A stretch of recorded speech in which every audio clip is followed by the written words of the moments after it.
So welcome to our study abroad podcast series. So today we have Rahul who did a joint PhD program with IIT Bombay and Monash University. So today we'll be knowing about his journey to this program as well as the experience at Monash. Welcome Rahul to the podcast. Yeah, thanks, Vishal. Yeah, good to be here. Sure. So Rahul, the very first question I'll have for you is when was the very first time you thought that you should do something which has uh, abroad exposure as part of the program? Right. So I started thinking about studying abroad when I was in my master's. That time I was in IIT Bombay itself. Then I saw other folks doing things, going abroad in Germany, US, Japan. And that time it came to me that maybe it will be a good opportunity for me to do the same thing.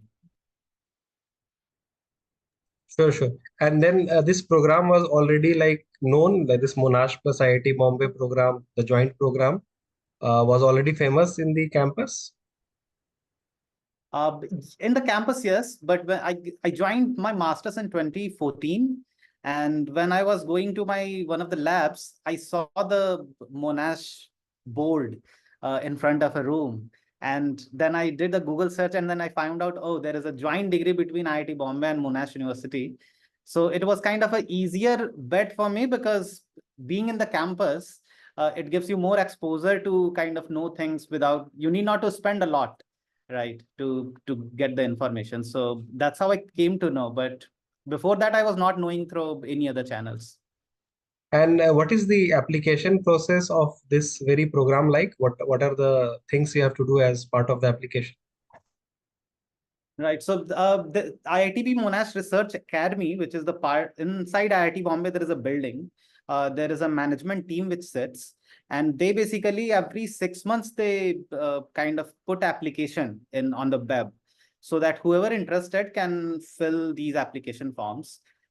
So I think those days around 11, 1200 people every semester used to fill, and only maybe 10 or 9 or 8 people used to get selected. So it was quite competitive in that sense. So it was not limited to only IIT Bombay people. Anyone from all over India can put kind of application over there. And the entrance test as such, like if definitely if you are in IIT Bombay, GATE you would have given. So those things are clear. But since it's a specifically PhD program, so people who have done masters, majorly they apply.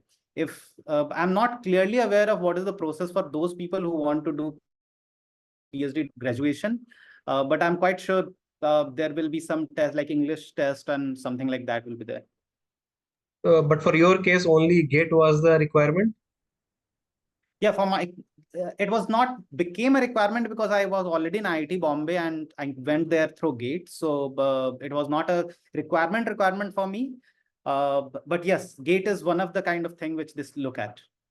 So because of the GATE, you are already doing your master's, so that you could extend to PhD directly without doing any other entrance exam as such.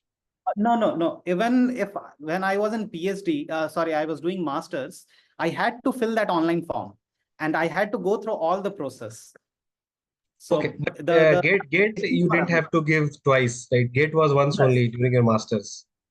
that's right. Yes, GATE was only once I had to give. Yes. Once for your masters, and then all the online application part. Was there any interview or any like statement of purpose kind of thing you have to write for this, or nothing like that? Right. So after the application form, they, I guess, select people for the written test. And then after written test, there are interviews with professors inside IIT Bombay, and then online interview with the professor in Monash University, Melbourne. Some of the professor also visits IIT Bombay campus to conduct the in-person interviews. So the first on test, then interview with ITB professor, then interview with Monash professor, and then the final result. Okay, okay, sure. So that's like a consortium which is of Monash and IIT Bombay, like 5, 10 professors together conduct this whole research team. Is that correct? Right, right. Okay. And the topics of research, like for this joint program, are like how many, what are the topics of research that you can opt for? Like, I think I see in your case, you did remote sensing PhD, but what, any other options available in this research? Yes, definitely. I think there are broad options available in metallurgy field, electronics, computer science. I was in the water sector in a sense, like how to save water, and that was the solution through remote sensing. But the bigger thing was water. Then healthcare is also one of them. Even the humanities and social science are also part of this research program. So I see there are multiple fields in which the research can be done. So you said there was like 5, 10, like 10, 10, 11 people, 9, 10 people selected. So this 9, 10 people is for each department, or is like the total number of people who will Total. be selected? Yeah. Total 9-10 people get selected, and each of them can be from different departments. Okay, okay. So probably it's like 10 people from like 5 departments, maybe 2 from each or something like that. And then they are assigned There is like no a quota as such, joint professor. right? Right. There is no quota as such, but so how it happens basically, the are already floated on the website, and whoever is interested in the project, they apply into that project. So they already know that who will be the professor from Monash and who will be the professor from India. Yeah, I think it's good these joint programs like joint PhD or even joint masters or even joint bachelors. Then you spend some days in like let's say India, one country, and another few days or few semesters in like another country. So that way, and then you get the exposure of both the places, and you are not so much intimidated by this whole thing because you don't have to like fully dedicate yourself to this. Yeah, that's for me personally, it was beautiful because the cost of applying and going is minimum. Even for application, I guess those days, I don't know what is the process right now, but those days the application form used to cost 2,000 rupees. But once you reach to the interview round, they used to refund that. So basically, it's a zero cost for me. And once also when you are in the Monash University, they don't take the tuition fee from you. They waive that off, and on the top of it they give the fortnightly stipend, so it covers all your accommodation and then your food. Even you can save it so much that you can do multiple other things. So this whole PhD program is also like fully funded program along with like some stipend, like no tuition fee plus some stipend, or there is a some tuition fee like in IIT Bombay. Like in Monash, you said there was no tuition fee. At IIT Bombay, you had any tuition fee? Yes, at IIT Bombay you have to pay the tuition fee, but if you do the TA work, if you do the teaching assistantship or some other project work, then these part of these tuition fee gets refunded. So that is a good thing over here. At So Monash, they kind of. you can be pretty much on your own feet with this 4 or 5 years of your PhD life. Yes, right. Because in India also, even let us say your tuition fee doesn't get, because you are not doing TA work, but you still get the stipend, monthly stipend, which is more than what other PhD students are getting, which are not in this program. Sure, sure, sure. So that way, you are like probably earning like at least on your own feet, if not saving a lot. So that's like a good feeling, like, from that minus to at least zero. That's true. And this Monash University, the exchange thing, that was in which year? Like, is it like a flexible thing or like you had to choose, or it was like a fix that in your second year or third year you will go to Monash? So many people go kind of after just 6 months, many people go after like 1 year. So it depends on what is the need of the research work. For example, if you are doing the literature survey in IIT Bombay, because the equipment which you need to do your experiments are better at Monash University, then I will plan to do literature survey here and go there and do those experiments. But there are many instances where at IIT Bombay, it's easier to do the experiments. So they do the experiment here, and then they go to Monash and do the data analysis part over there. So it's actually flexible and depends on the need of the research and how you are settling up with your professors. Sure, sure. So in your case, you went after 6 months or 1 year?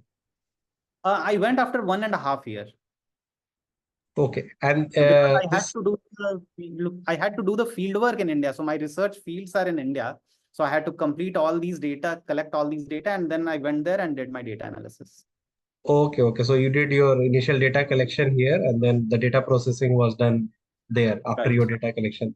And your duration of this, the 1.5 year or whatever, is fixed, or is it also flexible enough? That is also flexible.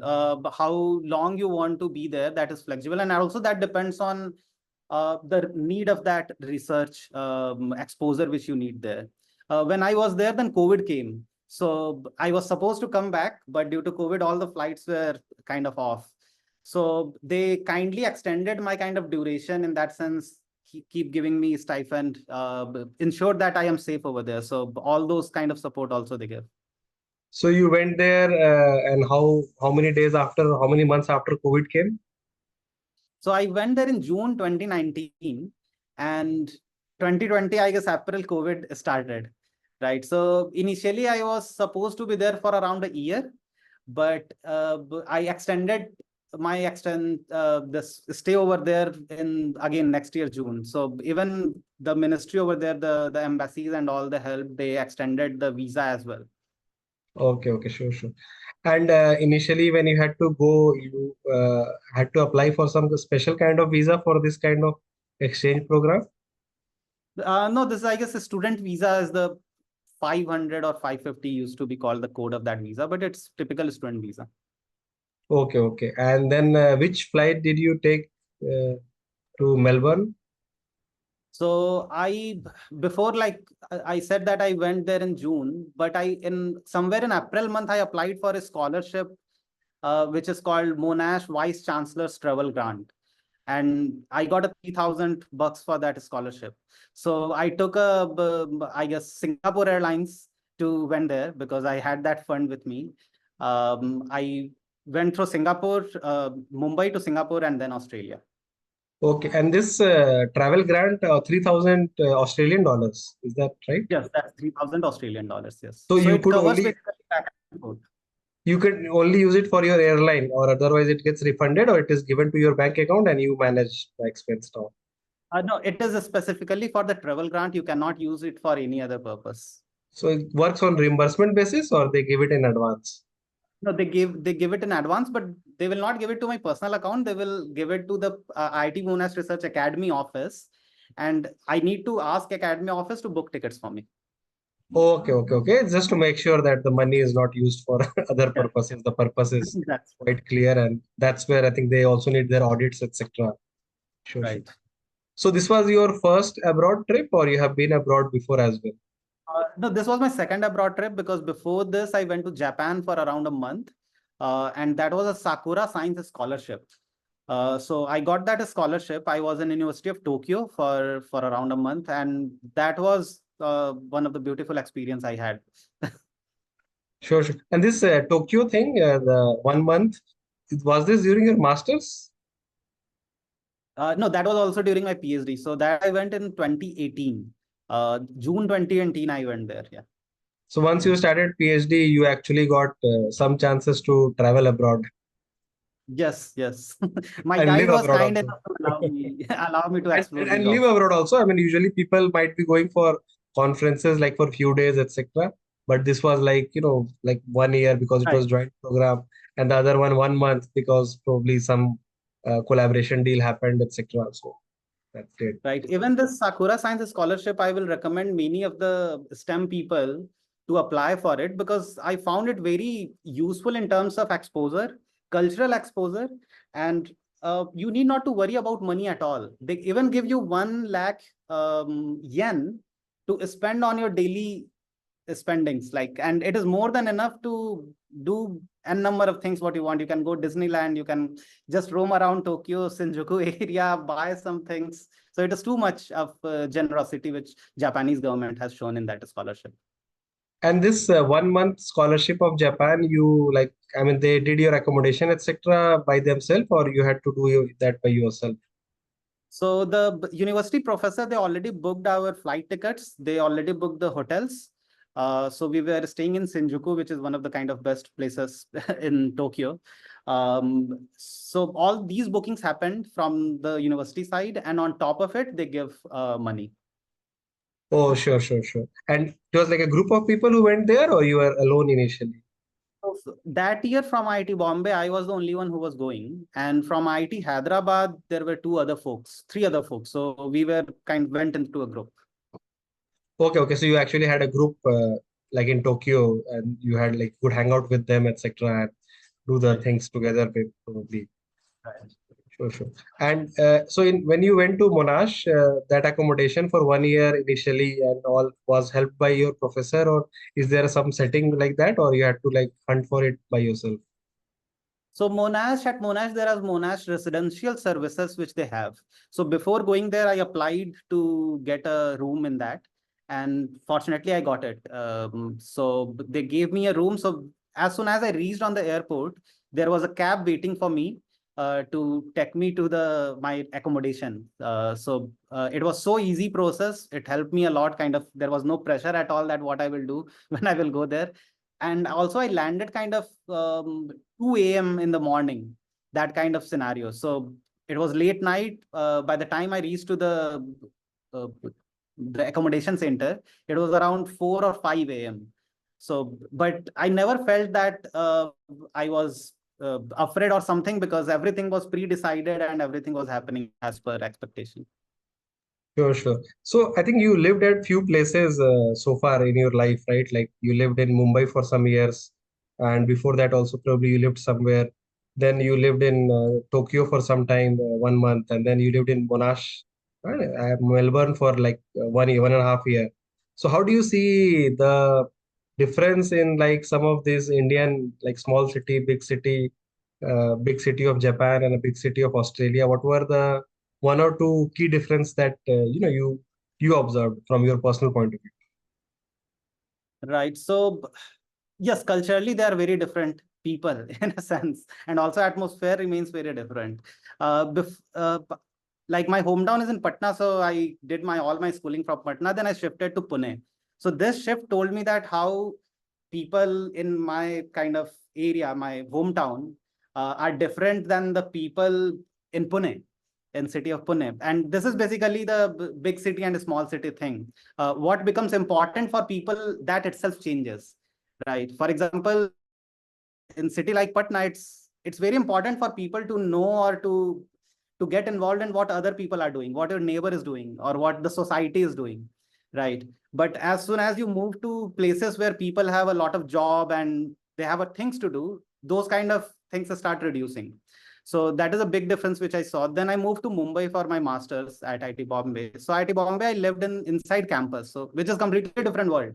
I felt that it is something where everyone should think to be like place like this, because that gives you a lot of positivity and clarity in thinking.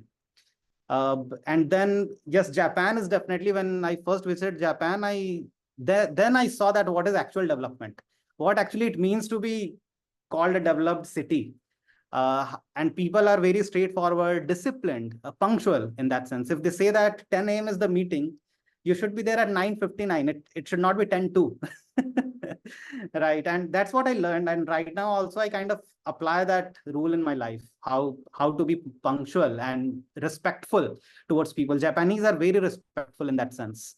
And then I visited Monash, where I learned a lot from my guide, because being in India, you see professors, and it's like always professors are, if they say something, you have to follow, right? But when I started working with personally with my Monash supervisor, he was like, I can also make mistakes, and whatever I tell, you need not to follow it.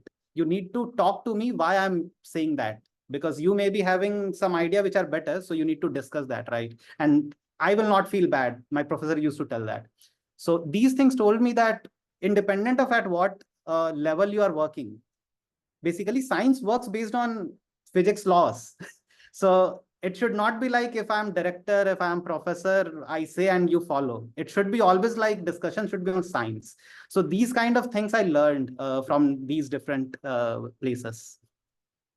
Yeah, yeah, sure. There is a saying that if you are on time, you are late. So you have to be before time always. Yeah. Yeah, that's good. That's good. So I think in India, we usually call our teachers as sir, ma'am, etc. And probably in Japan, you take their first name, and same in Australia. How was this cultural difference? Did you get adjusted to it very quickly, or was it very hard for you? And did you feel very awkward at times? Right. So when first I visited Japan, I never I could not tell the professor with their first name. I always tell Professor Vego or Professor Ninomia. Like I used to take the name, but I used to add professor in front of that. But when I visited the Monash University, then the first week it took me like I used to tell sir, sir. And then I started seeing that even all the other my team members in the lab are telling him just Jeff. So then I kind of started telling it. Sure, sure, sure. So you could adjust to the culture, and then when you came back to India again, you can switch back easily, or now you are struggling here. No, I think I'm a good switcher in that sense. I switch very quickly. Sure, sure, sure. And when you are doing this research work, like in Monash, what was the work culture like in terms of like PhD is kind of a, like a full-time work only in some ways. So your lab times, like 8 hours and all, like what was like a work-life balance kind, let's say IIT Bombay versus Monash and Japan? Right. So work-life balance, I guess, at both the places were kind of same for me, but experience was a little better over there. Even in IIT Bombay, I think my professor never told me that you have to come at this specific time and leave not before this specific time. But just out of, I was kind of a lab rat. So I love to be in lab and just keep working. So we used to spend time like kind of whole night at IIT Bombay in the lab. So that was never, but when I visited Monash, then I saw different type of people. Some people used to come at 8 a.m., like 7 a.m., 8 a.m., and they used to leave the lab by 4 p.m. or 3 p.m., things like that. And I was a person like who used to work late nights. So I used to visit lab around 10 to 11 and used to there for little late. But work-life balance was good because once you come to the accommodation, your residential services, what happens there? A lot of people from different countries has come, and there are common areas to where you can talk to them. You can play pool, table tennis. So the night, basically, when you have the dinner, that 2 to 3 hours was so refreshing that all your kind of work which you have done and you have lost your energy, you regain them during that time. So that was a good thing. What about this cooking thing, which people are not usually adjusted to initially? Like, you had any problem, or you are okay with this? I love cooking. However, before going to Monash, I, I was not kind of used to cook because there was no such opportunity to cook. But when I went there, I became one of the famous cooks in the residential services. So did somebody take advantage of you saying that you are a good cook, you are a good cook, and you cook for them also every now and then? No, fortunately, whoever I met was very good in their heart. So even if they eat something from you, they always cook something and then offer it to you. So, and it was one of the beautiful time because then you see people from different countries, how they cook, what sort of food they make, which is kind of surprise for you because we as an Indian, like we like chapati, then rice. And for them, chapati and rice is like, there are other foods which are available. In Japan, you would have eaten rice a bit, maybe the sushi and all. That is also a little different rice, though. Not comes with dal or sabji, but little different. Yeah, yeah, I think dal is the soup, in foreign countries. Yeah. Japan, it's actually difficult to find a vegetarian food because they use animal oil in almost everything. So it's very difficult to kind of identify those areas where you can get food. So we used to go to Nepali restaurant where they have specifically all vegetarian things. Sure, sure, sure. And I see that after your PhD, you found a job also. To tell us about that job hunting part. How was your job hunt, and how did you find your final job? It was quite easy for me. I think even when I was doing PhD, I used to kind of participate in competitions a lot. So, for example, 3 minute thesis talk. And that went quite viral in Monash when I gave this talk. It's on YouTube and people liked it. So people started approaching to me because they knew my research and they thought that I may be helpful to them. So the first job I did at Monash, that was for a research group in electronics engineering, and they gave me $5,000 for like 3 4 months part-time work. Right. So that was the first job. Second job I get from again the same 3 minute thesis talk connection, and then I maybe 12 14,000 I got, because that was based on every month number of hours you work and they pay you. And when I was doing that, I was contacted by this Pixel Space, Abbas and Kshitij. And I loved their work, what they were doing. They were making a satellite, hyperspectral satellite. So they just contacted me because I was also in that field, hyperspectral. I was working on hyperspectral data. And I loved what they were doing. It was so revolutionary and courageous for them to take this as a company, open it as a company. So I think from then we got connected and we started working. I became consultant over there first, and then I joined it full time. So it was quite easy in that sense for me.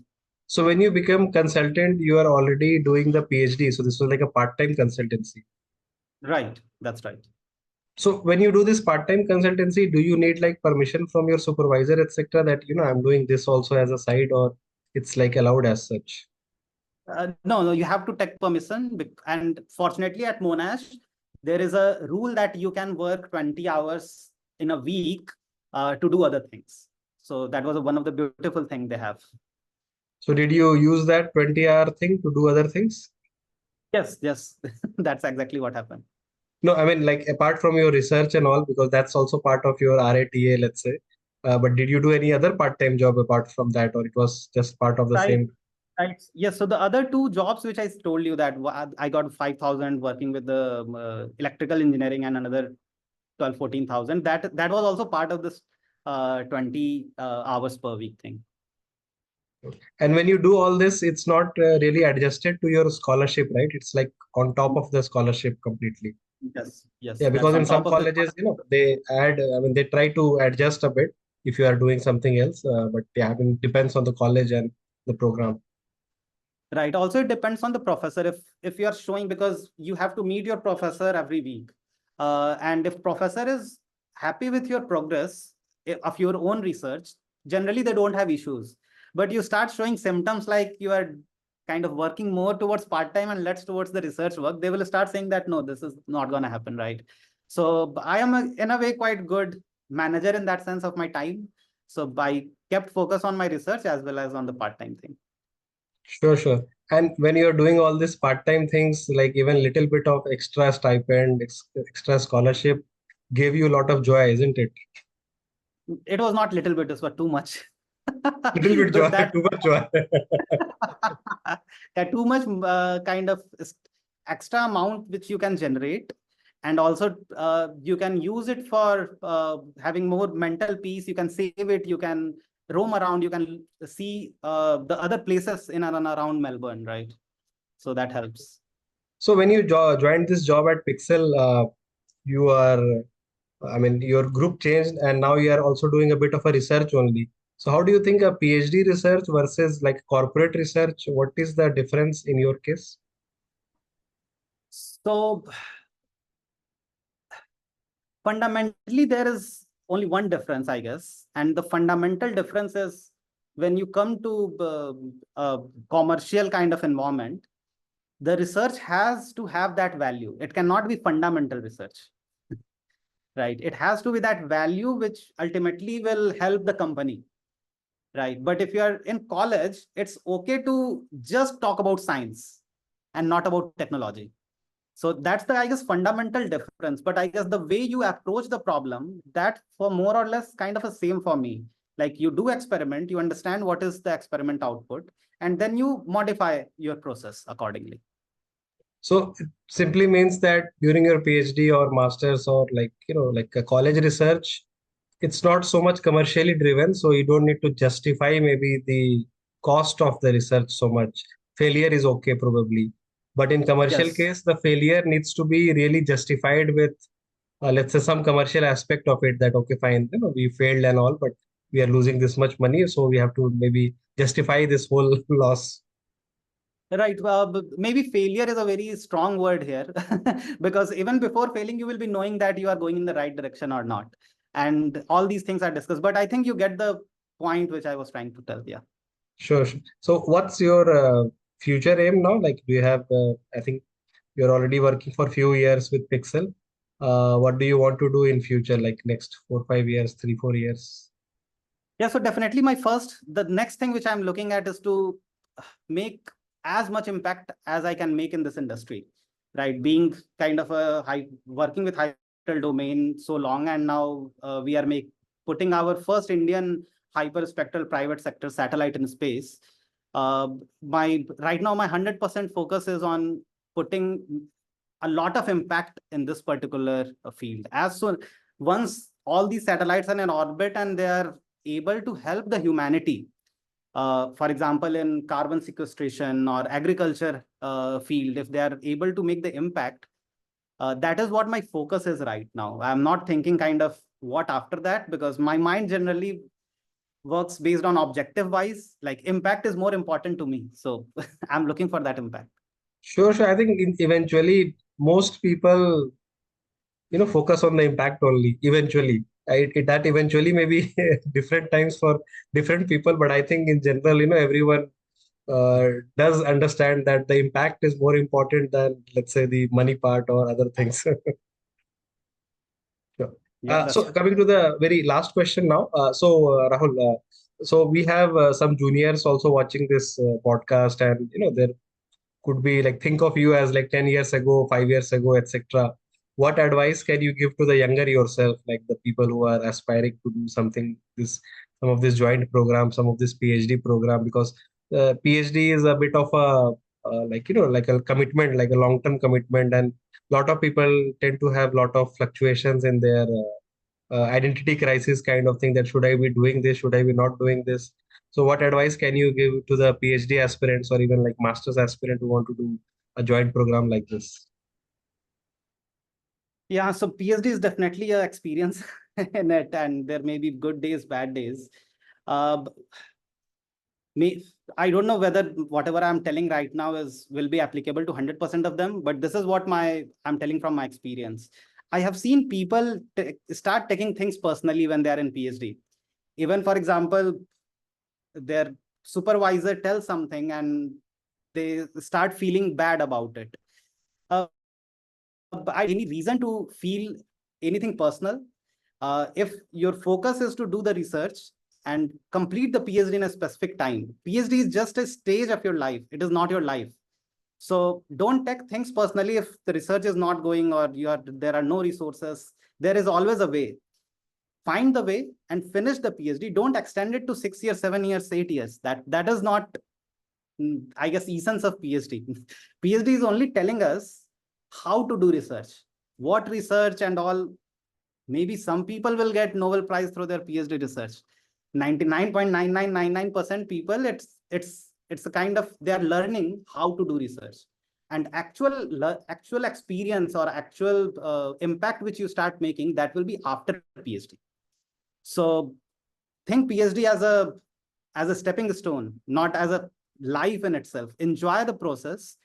Don't get deviated by comments from your progress committee members or your supervisor or your friends. If someone has completed it in 2.5 years or 3 years, that's completely fine. It's their way of learning things or process. For you, it may be 4 years or 4.5 years or 5 years, and that's completely fine. But never get depressed and make it kind of 6, 7 years.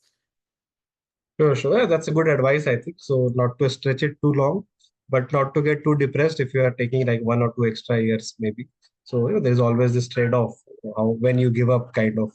So thank you, Yeah, Rahul, for your time, and we hope our audience would have learned. So we'll be uploading this on YouTube and LinkedIn.